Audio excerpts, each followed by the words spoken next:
الحمدللہ رب العالمین والعاقبۃ للمتقین والصلاۃ والسلام علی سید الانبیاء والمرسلین والصلاۃ والسلام علی آباء سید الانبیاء والمرسلین والصلاۃ والسلام علی امہات سید الانبیاء والمرسلین والصلاۃ والسلام علی اعمام سید الانبیاء والمرسلین لا سیما افضل البشر بعد الانبیاء بالقول الغالب خیر الناصرین سیدنا ابو طالب علیہ الصلوۃ والسلام وعلی آلہ واصحابہ واہل بیتہ وعطرتہ وعشیرتہ اجمعین، اما بعد فاعوذ باللہ من الشیطان الرجیم، بسم اللہ الرحمن الرحیم۔ یا ایھا الذین آمنوا اطیعوا اللہ واطیعوا الرسول واولی الامر منکم فإن تنازعتم فی شیء فردوہ الی اللہ والرسول ان کنتم تؤمنون باللہ والیوم الآخر ذلک خیر واحسن تأویلا۔ صدق اللہ مولانا العظیم وبلغنا رسولہ النبی العظیم الرؤوف الرحیم۔ ان اللہ وملائکتہ یصلون علی النبی یا ایھا الذین آمنوا صلوا علیہ وسلموا تسلیما۔ اللہم صل علی محمد وعلی آل محمد کما صلیت علی ابراہیم وعلی آل ابراہیم انک حمید مجید۔ اللہم بارک علی محمد وعلی آل محمد کما بارکت علی ابراہیم وعلی آل ابراہیم انک حمید مجید۔ الصلاۃ والسلام علیک یا سیدی یا رسول اللہ وعلی آلک واصحابک یا سیدی یا حبیب اللہ۔ حمد و صلاۃ کے بعد انتہائی واجب القدر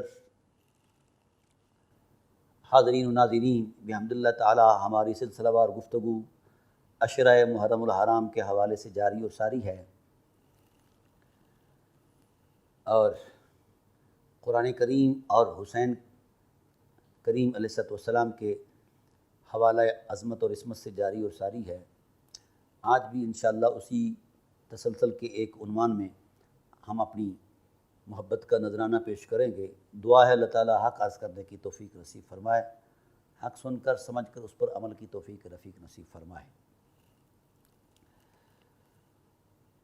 امام علی مقام علیہ السلام کی سیرت طیبہ اور آپ کے اخلاص اور اخلاق کی جو رعنائیاں ہیں وہ امت میں ایک دلیل کی حیثیت رکھتے ہیں۔ روشن حقیقت کی جستجو میں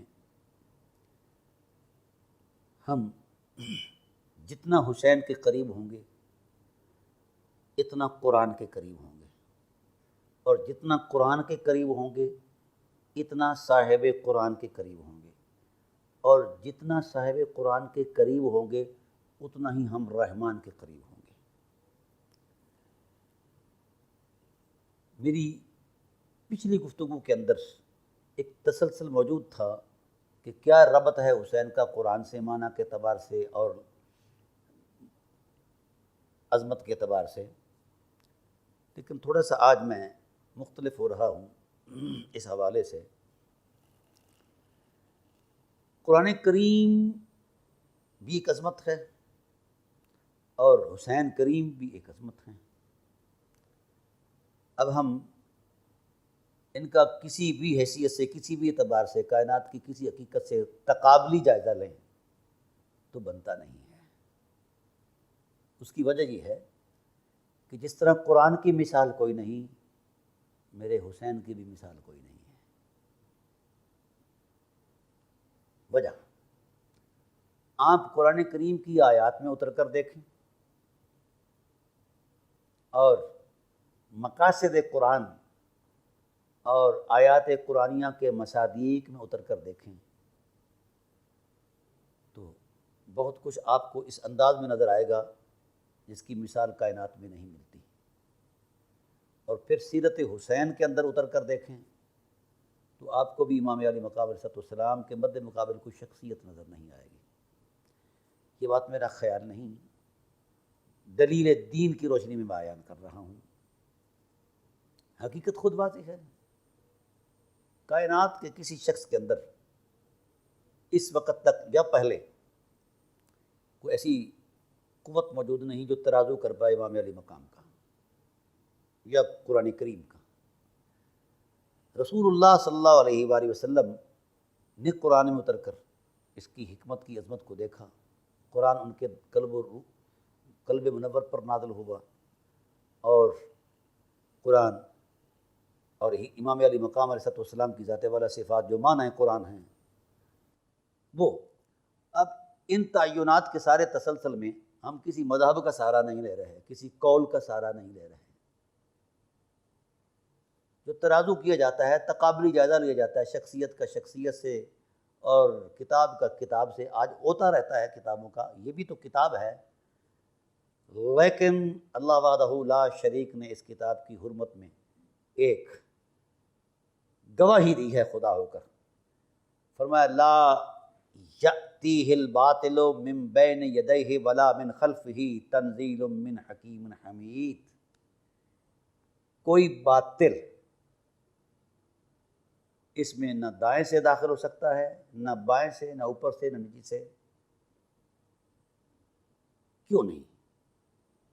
اس کی سچائی، حقانیت، حرمت پر اللہ نے اپنی نگاہوں کا پہرہ رکھا ہوا ہے، اپنی فضل و محبت کا پہرہ رکھا ہوا ہے۔ وہ پہرے دار فرشتوں کا پہرہ رکھا ہوا ہے، وہ پہرے دار اس قدر ہوشیار ہیں، حشاش ہیں، بشاش ہیں کہ انہیں اونگ نیند نہیں آتی۔ انا نحن نزلنا الذکر وانا لہ لحافظون، ہم اس کی حفاظت کے ذمہ دار ہیں۔ جب یہ موجود ہے کہ اس کی حفاظت کا ذمہ دار خدا ہے، تو کائنات کی اور کوئی کتاب ایسی نہیں، خواہ وہ حدیث ہی کی کیوں نہ ہو، جس کی بابت کوئی ایسی تصدیق موجود ہو جو قرآن کریم کی عظمت کے بابت تصدیق موجود ہے۔ اب ناظرین کرام، قابل غور بات یہ ہے، جس مرتبے میں مثلا اللہ تعالیٰ نے ارشاد فرمایا انا انزلنا الیک روحا من امرنا، اب اللہ نے فرمایا ہم نے روح کو اپنے امر سے ہم نے نازل فرمایا ہے۔ کائنات میں کوئی ہے ایسی حقیقت جو خدا کی روح قرار پائے اور وہ مد مقابل آ پائے قرآن پاک کے؟ ایسا نہیں ہے۔ فَأْتُوا بِسُورَةٍ مِّن مِّثْلِهِ، کوئی لے آؤ اس کی مثال، کوئی لے آؤ اس کی مثال نہیں۔ ان اجتمعت الجن والانس علی ان یأتوا بمثلہ لا یأتون بمثلہ ھذا القرآن ولو کان بعضهم لبعض ظہیرا، جن و انس پوری کوشش کر لیں اس کی مثال لانا چاہے نہیں لا سکتے۔ بھئی کیوں ہیں یہ بھی لفظ ہے وہ بھی لفظ، مثال کیوں نہیں؟ مقصدیت کی عظمت میں جو قرآن کے دامن میں پیغام ہے، کائنات کے کسی کتاب کے اندر یا کسی فکر کے اندر وہ پیغام نہیں ہے۔ نتائج کے تقدس میں جو قرآن بیان کر رہا ہے، کائنات کی کوئی حقیقت اس کو ایسا بیان نہیں کر سکتی۔ کوئی بھی صورت ہو، ویسے قرآن پاک تو ایک اپنی شان ہے، اس کا ایک حرف کائنات مقابلہ نہیں کر سکتی۔ پورے قرآن کے مقابلے کے لیے ہم کس کو قبول کریں؟ اب آئیے، قرآن کریم نے پیغام کی عظمت میں محض فلسفوں پر نہیں بیان فرمایا، بلکہ قرآن کریم نے زندگی کی روشن حقیقت کی نشاندہی کی ہے۔ زندگی کہاں ہے، کیا ہے، اس کی حقیقت کیسی ہے، کمیت اور کیفیت میں وہ کیسی ہے، وہ کیسی ہو تو نتیجہ کیا اخذ ہوتا ہے، اور اگر اس کے مد مقابل ہو تو نتیجہ کیا اخذ ہوتا ہے۔ قرآن کریم نے یہ حقیقتیں واضح کی ہیں، اس لیے اس کی مثال کائنات میں نہیں ہے۔ جس انداز میں، جس اسلوب میں، چونکہ یہ خالق فطرت کا کلام ہے، اس لیے کون ایسا ہو سکتا ہے جو اس کے کلام کے مد مقابل کوئی بات کرے جس سے اس کا ترازو کیا جائے؟ گویا اس کلام الہی کا ترازو ممکن ہی نہیں ہے، تقابل ممکن ہی نہیں ہے۔ اب قرآن کریم نے صرف خیالات یا داستان سرائی نہیں کی، پیغام دیا ہے۔ جس حوالے سے جو جس انداز میں پیغام دیا ہے وہ ایک حقیقت ہے۔ اب ہم دیکھتے ہیں کہ اس کے پیغام کا عین مصداق کون ہے؟ خواہ وہ پیغام فکری تسلسل کا ہو، خواہ وہ پیغام اخلاقی عظمت کا ہو، خواہ وہ پیغام خلقی عظمت کا ہو، خواہ وہ پیغام سماجی اور معاشرتی اقدار کا ہو، خواہ وہ پیغام زندگی کے معاملات کا ہو، معاشرت کا ہو، جس بھی انداز کی زندگی انسان کی، جو کیونکہ اس کا موضوع یہ جو قرآن ہے اس کا موضوع حضرت انسان ہے. یہ انسان کی تراش خراش کر کے ایک خوبصورت پیکر بنا کر حضور عظمت الہی میں پیش کرنا چاہتا ہے کہ اے اللہ اس کے آنگ آنگ پر میرے نور کے جلوے تھے، یہ بندہ اس صورت میں آ گیا ہے. تو گویا قرآن کریم کی بنیادی صورت، یہ بات بڑی قابل غور ہے. کہیں قرآن لوگوں کی شخصیت کو بیان کر کے ان کے رویوں کو بیان کر کے فاعتبروا یا اولی الابصار کہتا ہے یا اولی الالباب کہتا ہے. تو گویا قرآن کریم نے اپنے اسلوب میں جس چیز کو بنیادی ترجیح دی ہے وہ ہے حضرت انسان کے کردار کی حرمت. وہ حضرت انسان کے کردار کا تعین کرتا ہے. وہ حضرت انسان کو کردار دے رہا ہے کہ یہ کردار اگر تیری زندگی کی روشن حقیقت ہے تو تو انسان ہے، اگر ایسا نہیں اولئک کالانعام بل ھم اضل، پھر تو جانوروں سے بھی بدتر ہے. تو گویا قرآن انسانی زندگی کے اندر حسن سیرت کا ایک واضح حوالہ ہے اور اس پر نتائج بھی دے رہا ہے. اگر زندگی اور معاشرت تہذیبی ہو، تمدنی ہو، انفرادی ہو، اجتماعی ہو، جس بھی حوالے سے زندگی ہو، اگر وہ قرآن کے دیے ہوئے اسلوب حیات، دیے ہوئے طرز حیات کی عظمت میں موجود ہے تو وہ زندگی کمال زندگی بھی ہے اور جمال زندگی بھی ہے، کیونکہ یہ خالق فطرت نے اس زندگی کا تعین کیا ہے اپنی مشیت کی عظمت سے. تو گویا قرآن کریم زندگی کی وہ حقیقتیں نشاندہی کر رہا ہے جہاں زندگی خود ایک روشن مینار بنتی ہے. اب قابل غور یہ بات ہے کہ اتنی بڑی پیغام والی عظمت کا جو ایک علمی حجم ہے اس کا مقابلہ کائنات میں کیوں نہیں ہے؟ نہیں ہے. اب اگر قرآن کریم زندگی کی تراش خراش کے لیے، سیرت کی تکمیل کے لیے، سیرت کی ترتیب کے لیے، سیرت کی تجدید کے لیے، سیرت کی تکمیل کے لیے، سیرت کی عظمت میں بحالی کے لیے، سیرت میں عظمت کی بحالی کے لیے کردار ادا کر رہا ہے علمی بنیادوں پر، تو ظاہر ہے یہ اگرچہ لفظ اور معنی کے تسلسل میں یہ قرآن نازل ہوا ہے، لیکن کوئی ذات تو ایسی ہو جو معنی قرآن کے عین میں اتر کر زندگی کی وہ حقیقت پیش کر دے جس کے لیے قرآن کریم نے بطور علامت اپنے آپ کو پیش کیا ہے. تو ظاہر ہے اس کا سب سے پہلا عنوان ذات محمد صلی اللہ علیہ وسلم کی ذات ہیں. اس میں نو ڈاؤٹ کوئی اس میں ایسی بات نہیں، شک والی بات نہیں. ذات محمد صلی اللہ علیہ وآلہ وسلم اس قرآن کا عین ہے اپنے طرز عمل میں، طرز معاشرت میں. تو گویا سیرت نبوی معنی قرآن قرار پائی اولاً. پھر اس کے بعد معنی قرآن کی صورت میں جب رسول اللہ صلی اللہ علیہ وسلم کی ذات نے اپنی ذات کے علاوہ اپنی نبوی نگاہوں سے جستجو کی کہ کون ہے ایسا جو قرآن کے عین میں ڈھل جائے اور قرآن کی حقیقت کا ترجمان بن جائے اپنے کردار کی عظمت میں، اپنے اخلاق کی عظمت میں، تو میرے رسول صلی اللہ علیہ وسلم نے نبوی نگاہ سے جب انتخاب فرمایا تو مرکزی نقطہ ارتکاز جہاں آ کر قرآن کریم اور صاحب قرآن کریم نے تصدیق کی ہے وہ ذات حسین ہے، ذات علی المرتضیٰ اور اہل بیت ہیں. اب قرآن اپنی ذات میں اور اپنے مفہوم اور معنی اور اپنے مضامین میں بے مثل و بے مثال ہے، اپنی تاثیر میں بے مثل و بے مثال ہے. تو جو قرآن میں پیوست ہے اس کی مثال کہاں سے آ سکتی ہے؟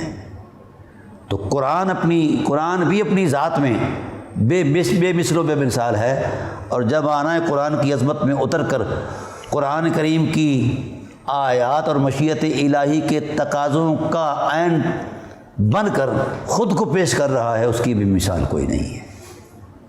اب آئیے، یہ تو ایک تھا فکری تصور. اب ہم کیوں کہتے ہیں کہ قرآن بھی بے مثال ہے اور حسین بھی بے مثال ہے؟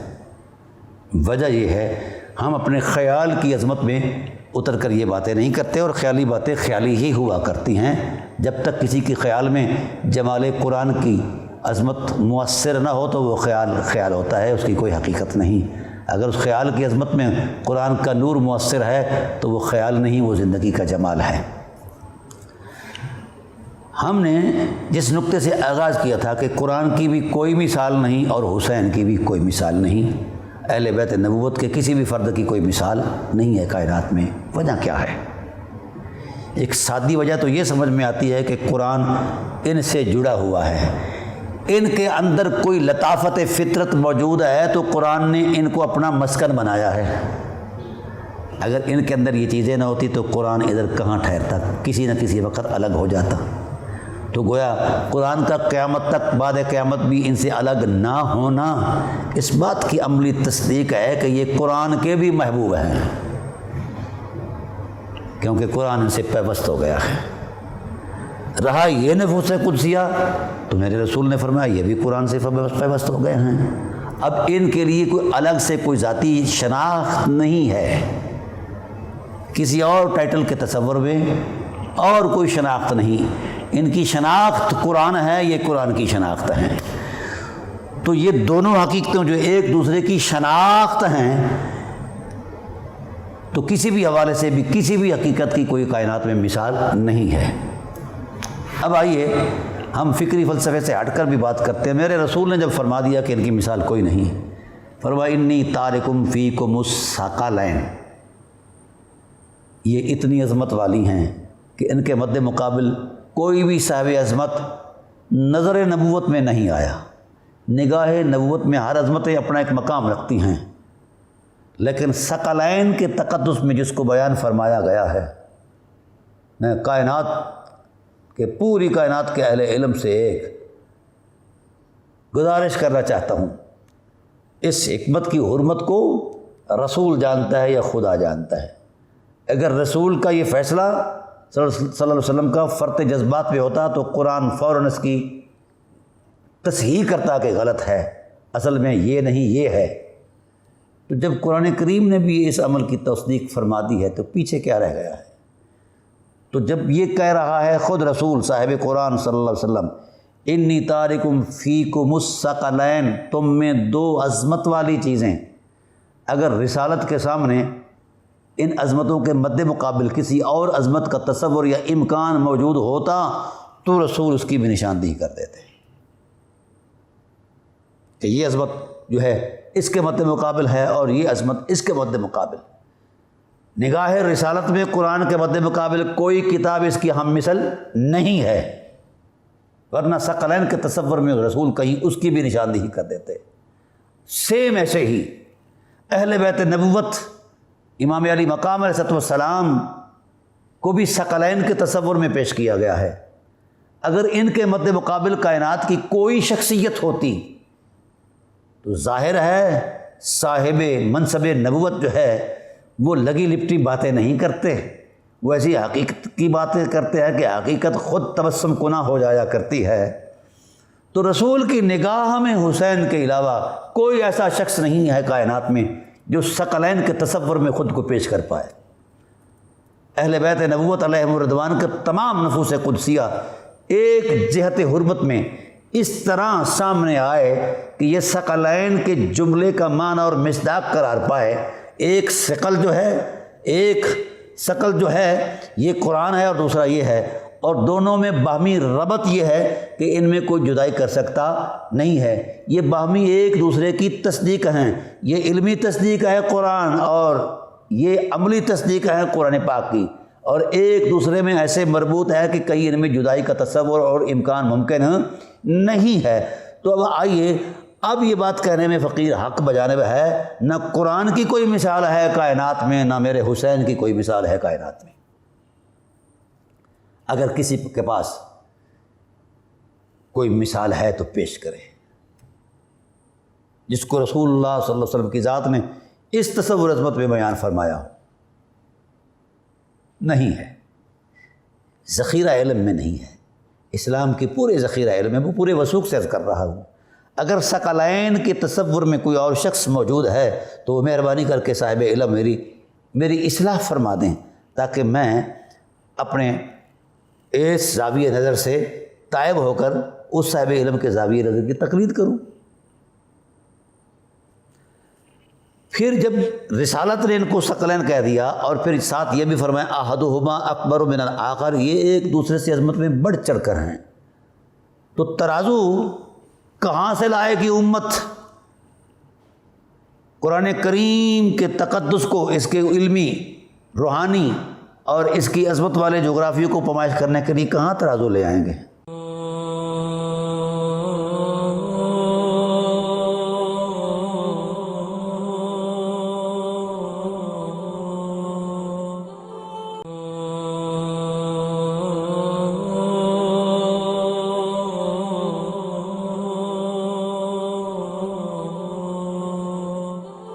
حضرت امام حسین علیہ السلام کے تقدس کے ترازو کرنے کے لیے کہاں سے کوئی ترازو لایا جائے گا؟ اہل بیت نبوت کی حرمت کو ترازو کرنے کے لیے ہے کائنات میں؟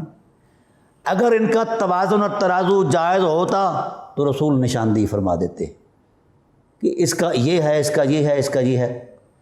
علی الاطلاق فرما دیا ہے کہ یہ ثقلین ہیں۔ اللہ اکبر۔ اب میں معاصر اہل علم کی بارگاہ میں عرض کرتا ہوں، ذرا اپنے عقائد پر بھی غور کریں، رسالت پناہ عالم صلی اللہ علیہ وسلم کے اس سادہ جملے پر بھی غور کریں اور ٹیلی کر دیں اپنا ہر عقیدہ اس سے۔ جہاں کہیں آپ کو نظر آتا ہے تو یقیناً بے شک آپ کو حق ہے کہ اس کی نشاندہی کریں کہ یہ ہے، لیکن وہ اتھینٹک ہو، اس کے پیچھے ہی قرآن بھی بولتا ہو اور صاحب قرآن بھی بولتا ہو۔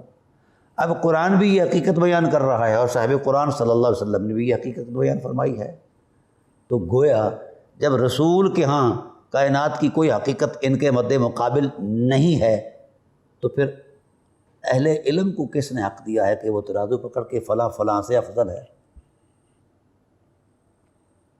چلیں آئیے ہم اس مرتبے کو بھی مانتے ہیں کہ بہت سارے لوگوں نے اسلام کی ترویج و اشاعت میں بہت بڑا کردار دیا، اس میں کوئی شک نہیں، بہت بڑا کردار دیا۔ اصحاب رسول علیہ الرضوان نے اپنے بساط کے مطابق حسب استطاعت حد سے بھی بڑھے بہت بڑا کردار دیا۔ میرا پوری کائنات کے اہل علم سے ایک مطالبہ ہے، آپ ہر صحابی رسول کے کردار کا جہاں تک آپ کے پاس علمی حوالہ ہے اس کا ایک تعین کریں، ایک نصاب قائم کریں، اس نصاب کو الگ رکھیں، پھر نصاب حسین کو بھی الگ رکھیں، پھر ٹیلی کر دیں۔ جہاں حسین کا نصاب گھٹ گیا ہے تو پھر میں اپنی اس ساری گفتگو کو واپس لینے کا میں پابند ہوں۔ اگر حسین کا نصاب اس سے آگے بڑھا ہے تو پھر حسین بھی بے مثال ہے اور قرآن بھی بے مثال ہے، اور یہ نصاب اپنا ایک تاریخی پس منظر رکھتا ہے۔ میں تھوڑا سا ارباب علم کو پس منظر میں لے جانا چاہتا ہوں۔ جب نبوت کا اعلان ہوا تو مد مقابل کی طاقتیں سر اٹھا کر سامنے آ گئیں۔ اب امر الہی تو اتنا تھا کہ پیغام حق پہنچاؤ، اس کے علاوہ اور کچھ نہیں تھا۔ پیغام حق کیا تھا؟ اللہ تعالیٰ کی وحدانیت کے یقین کی دعوت تھی اور رسالت کے یقین کی عبادت تھی، یا چند اخلاقی باتیں تھیں۔ کوئی چیز عائد نہیں ہوئی مکہ کے اندر 13 سن نبوی تک، کسی بھی چیز کو بطور حوالہ نہیں پیش کیا گیا۔ اب قابل غور بات یہ ہے کہ کائنات کی کوئی چیز کا جب ہم جائزہ لیتے ہیں تو اس جائزے میں جو سچائی ہے پہلے اس پر یقین کرنا ہوتا ہے۔ اب میں عرض یہ کر رہا ہوں کہ 10 سن نبوی تک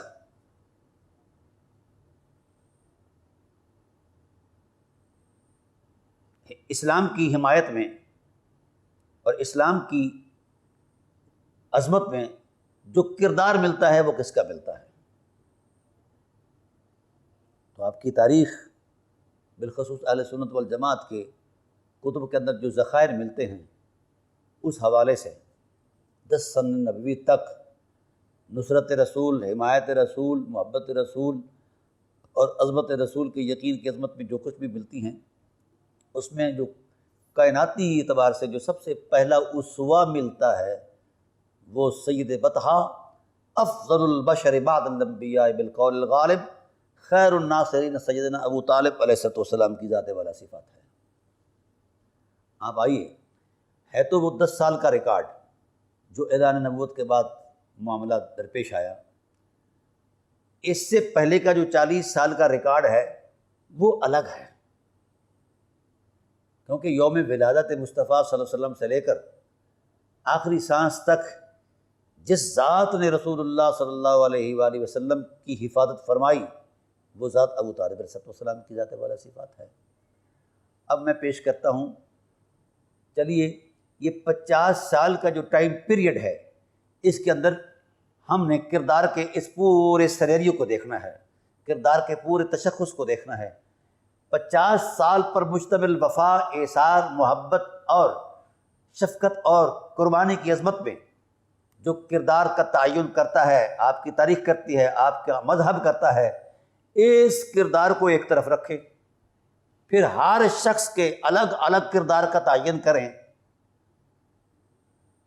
تو پھر اس کردار کے تعین میں آپ نصاب کا ترازو کریں کہ کس کس صحابی، کس کس شخص کے دامن میں کتنا کتنا نصاب وفا ہے اور دین کے لیے کتنی کتنی قربانیاں اور کیا کیا ہے، آپ اس کو بھی شامل رکھیں۔ وہ بھی ایک حقیقت ہے، اس کا انکار بھی بدترین جہالت ہے۔ اب ہر ایک صحابی علیہم الرضوان کا الگ الگ جو تشخص قائم ہے اپنے کردار کی عظمت میں، ہر ایک کے کردار کا تعین کر کے ہر ایک کے نصاب پر نظر ڈالیں اور ایک ایک کر کے سید بطحہ افضل البشر بعد الانبیاء حضرت سیدنا ابو طالب علیہ السلام کے نصاب اور کردار کا جو آپ نے دائرہ بنایا تھا اس کے ساتھ ٹیلی کرتے جائیں۔ جیسے صحابی کا کردار بڑھ جائے حضرت ابو طالب علیہ السلام کے 50 سالہ کردار کی عظمت سے، تو پھر وہاں اس صحابی کو اس ذات پر فضیلت دے دیں۔ نصاب چیک کریں، یہ ملتا ہے قرآن کریم کی آیات میں بھی نصاب ملتا ہے اور احادیث طیبات کے اندر بھی یہ نصاب ملتا ہے۔ آپ اس نصاب کے دائرے میں اتر کر اپنا ہی جائزہ لے لیں اور پھر فیصلہ فرما دیں کہاں ابو طالب ہیں اور کہاں دوسرے لوگ ہیں۔ تو جو کردار امام علی مقام امام حسین علیہ السلام نے دیا ہے قرآن کریم کی روشن آیات کے مطابق سیرت نبویہ کے عین عظمت کی صورت میں، اس کو تھوڑا سا ابھی پیچھے رکھیں۔ اس کردار کے تصور میں پس منظر میں اتر کر دیکھیے کہ حسین فقط اپنی شخصیت کے اعتبار سے ہی کردار کے تقدس میں حوالہ بن کر سامنے نہیں آئے، بلکہ حسین علیہ السلام کے اثاثہ عظمت کے اندر کرداروں کا جو تقدس موجود ہے، ایک تاریخی حقیقت موجود ہے، ہر ایک عظمت کردار کی تصدیق ہے کردار حسین، اور اتنے کرداروں کا امین ہے میرا حسین، اتنے کردار۔ پھر اس 50 سالہ کردار کے بعد دوسرا کردار شروع ہوا حضرت جعفر طیار کا، حضرت مولا کائنات حضرت علی علیہ السلام کا۔ یہ بھی کردار ہیں، صرف شخصیات نہیں۔ آپ مولا کائنات کا ٹائم پیریڈ دیکھ لیں اور رسول اللہ صلی اللہ علیہ وآلہ وسلم کی ذات کے ساتھ وفاؤں کا وہ سارا تسلسل دیکھ لیں، اور پھر اس کے بعد ان کی وفاؤں کے ساتھ ان کا نصاب ایثار اور قربانی دیکھ لیں۔ یہ ساری چیزیں جب آپ دیکھ لیں گے تو علی المرتضیٰ کے نصاب کے اندر کربلا تک کا سارا احساسہ آتا ہے۔ تو کربلا تک کا جتنا بھی کردار ہے، جس کا مورث اعلیٰ حضرت مولا کائنات علیہ السلام ہیں، اور پھر ان کے کردار، وہ 3 بھائی ہیں، حضرت جعفر طیار ہیں، حضرت عقیل بن ابی طالب ہیں اور مولا کائنات ہیں۔ ان تینوں میں جتنا کچھ بھی تعین ملتا ہے آپ کو، جو کچھ بھی کردار ملتا ہے، اور ان کے اندر جو بھی تربیت کا جو بھی تقدس ملتا ہے، اس تربیت میں پہلی مؤثر حقیقت جو ہے وہ حضرت ابو طالب علیہ السلام کی روح کی عظمت اور چاہتوں کا تقدس ہے جو ملتا ہے بطور حوالہ۔ اب وہ سارے کرداروں کا سارا تسلسل پلٹ کر حضرت ابو طالب علیہ السلام کی وراثت میں باقیات صالحات کی عظمت میں موجود ہے، اور حضرت علی المرتضیٰ، حضرت جعفر اور حضرت عقیل کے باقیات صالحات میں ان کی اولادوں کا دیا ہوا نذرانہ خون جو ہے وہ بطور حکمت عظمت موجود ہے۔ اور اسی سلسلے میں اسی حوالے سے پھر امام علی مقام علیہ السلام کی ذات نے کربلا کے اندر جو نصاب پیش کیا ہے سروں کی قربانیوں کا، خون کا۔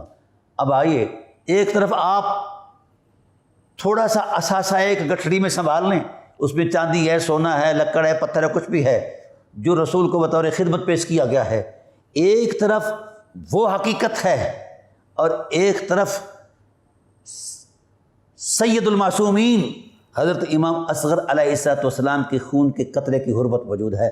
کائنات کا کوئی صوفی، کوئی کائنات کا مہنت جو علم میں بڑی بلندی رکھتا ہو اس خون مطہرہ اور اس سارے اثاثہ کائنات کا ترازو کر کے دکھائے اور فیصلہ دے دے کسی دلیل کی بنیاد پر، تو پھر ہم خاموش ہو جائیں گے۔ اگر ایسا نہیں فَإِن لَمْ تَفْعَلُوا وَلَن تَفْعَلُوا، نہ کوئی کر سکا ہے نہ قیامت تک کر سکتا ہے، تو پھر اس کو کس نے حق دیا ہے کہ ترازو ہاتھ میں لے اور بیٹھ کر کربلا معلیٰ کی حقیقتوں کا تعین کرتا رہے؟ وہ اللہ کے امر کا ایک مانوی اور حصی عظمت کا ایک حوالہ تھا جو کائنات کے اندر کسی کے دامن میں نہیں ہے۔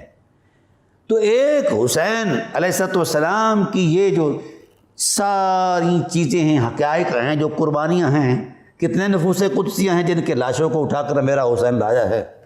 آئیے آپ پورے اسلام کی تاریخ کے اندر جائزہ لے کر کسی ایک شخصیت کی نشاندہی تو کر دیں کہ جو کردار میرے حسین نے دیا ہے وہ کردار کسی کے پاس ہے؟ ہر ایک کے کردار کی حرمت کو میں سلام کرتا ہوں، الگ مقام ہے، لیکن اگر کوئی تقابلی جائزہ لینا چاہے، مد مقابل آنا چاہے، تو میں اتنا ضرور عرض کرنا چاہتا ہوں کہ وہ ایک طرف حسین اور اس کے کردار اور اثار کو کھڑا کر دے اور دوسری طرف ہر ایک کے کردار کا تعین کر کے ٹیلی کرتا جائے۔ جہاں حسین گھٹ جائیں وہاں ان کا مرتبہ بڑھا دیں۔ تو جب قرآن کردار دیتا ہے، قرآن کردار دینے میں بے مثال ہے اور حسین کردار بننے میں بے مثال ہے، تو پھر جب یہ دو بے مثال ایسی حقیقتیں ہیں جن کے بے مثال ہونے کی تائید اور توثیق نبوت کی زبان بھی کر گئی، خدائے ذوالجلال نے فرما دی ہے، اب ان دو حقیقتوں کو ترازو کرنے کا کس کو حق ہے؟ کون ہے مد مقابل؟ ذرا اس کے اندر کوئی علمی لیاقت ہے، کوئی بھرم ہے، شرم ہے تو وہ سامنے آ کر ترازو کر کے دکھائے۔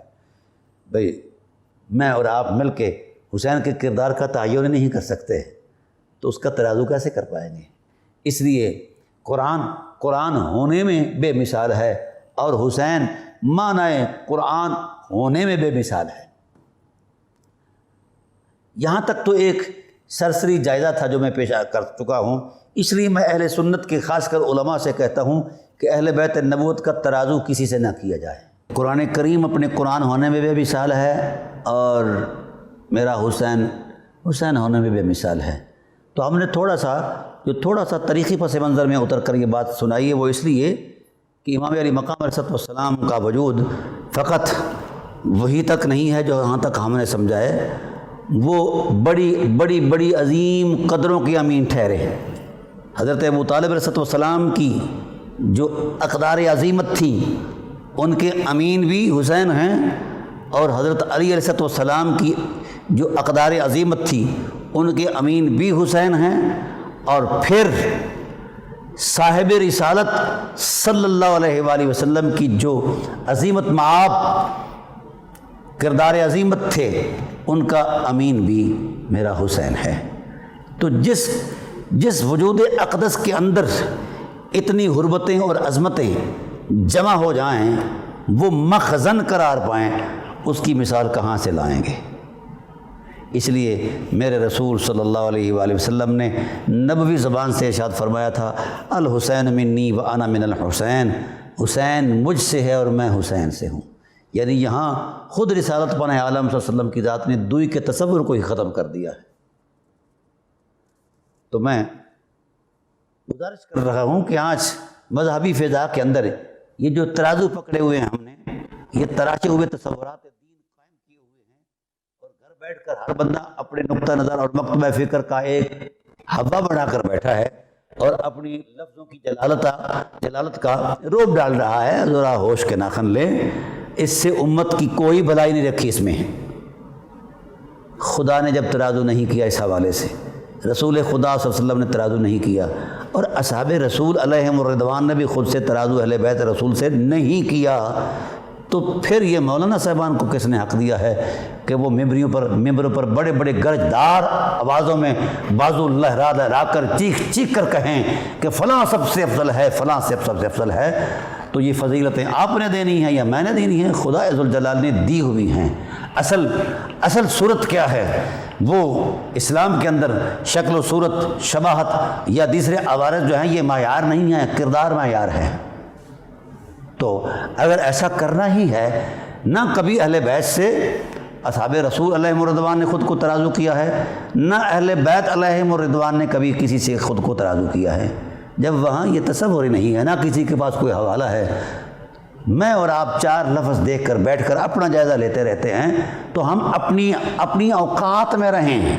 کہاں مقام حسین، کہاں مولوی کا تراشا ہوا تصور دین جو استقراء پر مبنی ہے، صرف اس کے پیچھے دلیل ہی کوئی نہیں ہے، جو وضعی تصور ہے. تو ہم قرآن کی سادہ لوحی پر یقین کریں یا مولانا صاحبان کے تراشے ہوئے تصور دین پر؟ میں ایک سادہ مثال دیتا ہوں. رسول اللہ صلی اللہ علیہ وآلہ وسلم نے جس وقت یہ آیت کریمہ تلاوت فرمائی، ذالک الذی یبشر اللہ عبادہ الذین آمنوا وعملوا الصالحات قل لا اسألکم علیہ اجرا الا المودۃ فی القربى. اللہ تعالیٰ وہ بلند و بالا ذات ہے کہ اس کے دامن عظمت کے اندر ایک بہت بلند بشارت ہے جو اس نے اپنے خاص بندوں کے لیے رکھی ہوئی ہے. وہ خاص بندے کون ہیں؟ جن کے من میں بھی محمد رہتے ہیں اور تن پر بھی محمد رہتے ہیں، وہ خدا کے خاص بندے ہیں. وہ بشارت کیا ہے جس کی بلندی ہر بلندی سے بلند و بالا ہے؟ وہ بشارت کیا ہے؟ چونکہ ظاہر ہے اس میں اشارہ بود رتبی کو بیان کر رہا ہے یہاں، تو مطلب یہ ہوا ایک بہت بلند مرتبہ بشارت ہے جو حبیب آپ اپنی زبان نبوت سے اہل اسلام کو، اپنی امت کو یہ سمجھا دے دیں بشارت. کیونکہ جب ان کے من میں آپ کی ذات آ گئی، تن پر آپ کی سیرت آ گئی، تو پھر یہ میرے ہو گئے ہیں، میرے بندے ہو گئے ہیں، ان کو یہ بشارت دے دو، یہ بلند و بالا بشارت. اے اللہ وہ بشارت کیا ہے؟ فرمایا قل لا اسألکم علیہ اجرا الا المودۃ فی القربى.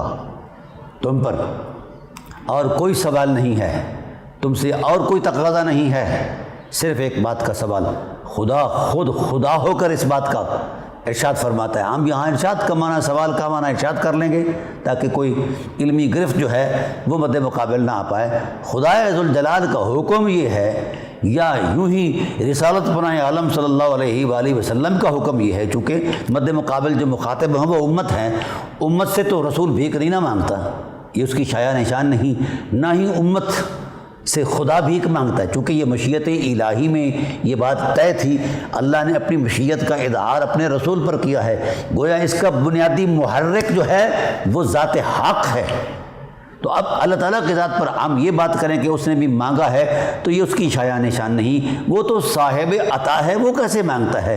تو گویا اب اگر اس سوال کی نسبت ہم ان حقیقتوں کے طرف کریں گے، خدا کی طرف، رسول خدا صلی اللہ علیہ وسلم کی طرف، تو اب اس اعتبار سے چونکہ یہ محل نہیں ہے، اس اعتبار سے تو محل کلام اگر اس کا معنی موضوع لہو کو محل کلام برداشت نہ کرتا ہو، تو پھر غیر محل کی طرف جانے کے لیے استعارہ کی صورت میں مجازن اس کا وہ تصور دیں گے. تو اب معنی یہ بنا کہ اللہ نے بھی یہ ارشاد فرمایا ہے اور رسول نے بھی یہ ارشاد فرمایا ہے، لا اسألکم علیہ اجرا الا المودۃ فی القربى. ہم صرف اور صرف ایک بات ہی کا حکم دیتے ہیں، وہ مودۃ قربہ ہے.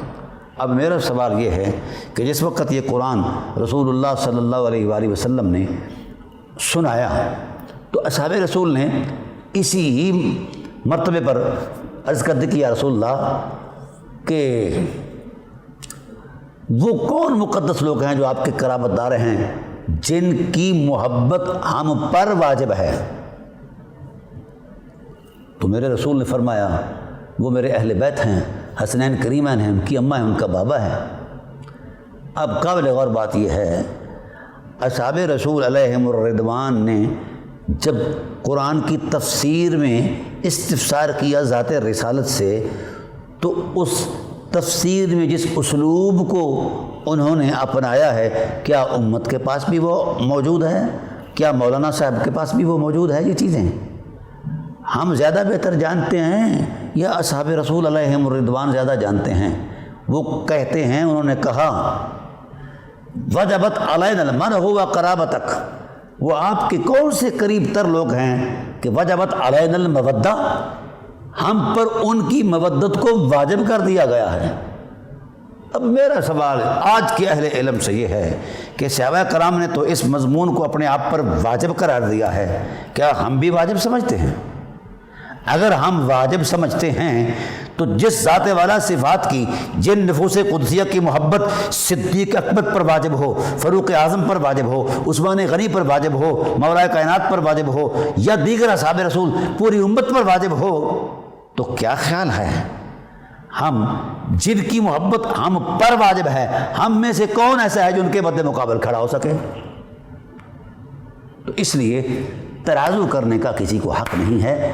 گھر میں بیٹھ کر 100 مرتبہ مذہب بنائیں، امت کسی مولانا صاحب کی ملکیت نہیں ہے، امت رسول اللہ کی ہے، اللہ کی مخلوق ہے، میرے رسول کی امت ہے، اور اہل بیت نبوت کی محبت ہر امتی پر واجب ہے۔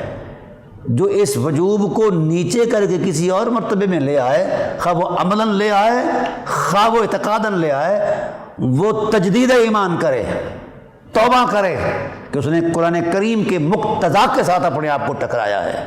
قرآن کریم کا مقتضا کچھ ہے اور مولانا صاحبان کی ذاتی مصنوعی فکر کچھ ہے۔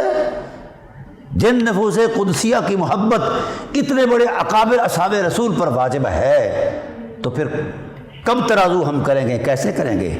تو گویا ان کے کردار کی عظمت میں بھی کائنات کا کوئی شخص ان کے مد مقابل ترازو نہیں کیا جا سکتا، کیونکہ جب ہم نصاب کے تسلسل میں دیکھتے ہیں تو اتنا نصاب وفا کسی کے پاس نہیں ہے، اتنا نصاب ایثار کسی کے پاس نہیں ہے کہ جس ذات نے اپنے گھر کی الف سے لے کر یہ تک ہر چیز کو ذبح کرا کے خون کے پورے تقدس کے ساتھ شجر اسلام کی آبیاری کر کے قیامت تک ایک ایسا اسوہ دے دیا ہے کہ آج بقائے اسلام کی ضمانت ہے کردار حسین، آج بقائے اسلام کی حرمت ہے کردار حسین۔